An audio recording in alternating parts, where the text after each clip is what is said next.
My name's Edmond. I was in the Marine Corps from 98 till 2006, and my MOS was satellite technician.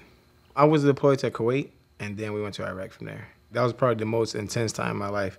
We went out there on this convoy, and we go through these areas, and you're nervous and terrified because you don't know what's going to happen.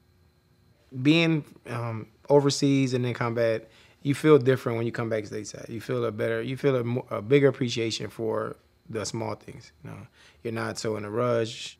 But the problem is you're not motivated to do anything because here everything is kind of generated by money and materialistic things and stuff like that. But over there, you see people are dying and starving really for water and food.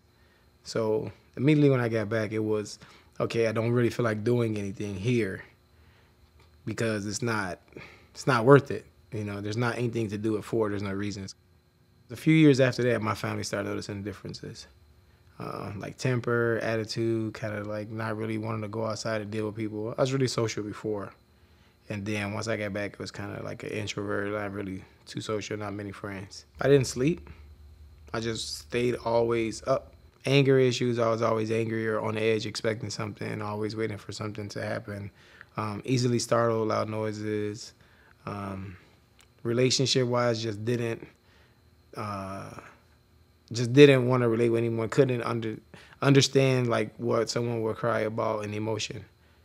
Like, what are you crying for? You're not bleeding. You're not hurt. There's no reason to cry. No one really understands what you've been through or where you're going, and no one. You can't say, okay, you know how I was in Iraq or whatever because they weren't there. So they're not gonna get the perspective that you got. When you're there. So they really don't understand. And then as a Marine, especially, or as a man, it's hard to ask for help. You're trained to adapt and overcome. So whatever comes up, like, okay, I can deal with this, or I'll figure a way around that. I was there for about a year. So for a year, you're on pins and needles and terrified. You don't know what the hell is gonna happen.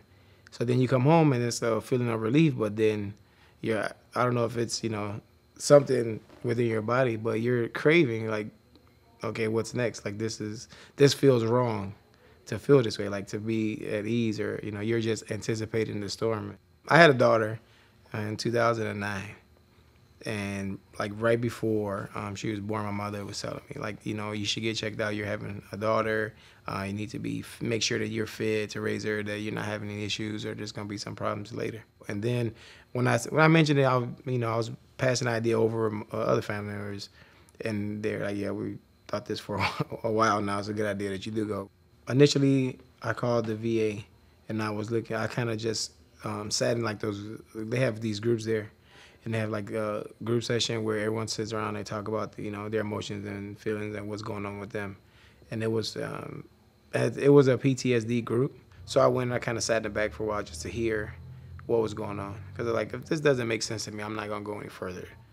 But then I started going there and I started hearing like the guys talk, and I can relate to a lot of it. Like I sitting there, like, okay, I understand that. And can't sleep, I understand that. Nightmares, I understand that. Being up all night, finding all kind of things to do. Having to always be involved or thinking of something, so that way your mind doesn't wander. And I could identify with a lot of what the guys were saying. So then I got the instructor's card because she passed them out like at the class there on the table. And then I called her and made an appointment. And then I went down there and talked to her. And then they set me up with an evaluation. They recommended the medication, and then I did like one-on-one counseling sessions, and I've been doing it ever since. The biggest improvement overall is now I go to sleep, which is, it sounds small to somebody else, but to be able to know that you're gonna go to bed in your room and go to sleep, it's a big deal. If I'm gonna raise someone else, I should at least make sure if I'm okay. You know yourself better than anybody else does.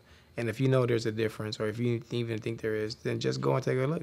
There can't be any harm in researching or checking it out. And that's how I did it. I went to the group, and I sat in the back, and I just listened until it was something that struck me as, like, okay, I'm going through that too. You didn't go into the military alone, and you're definitely not the only person. And that's ultimately how I had to look at it. There's other people who are going through the same thing that I'm going through.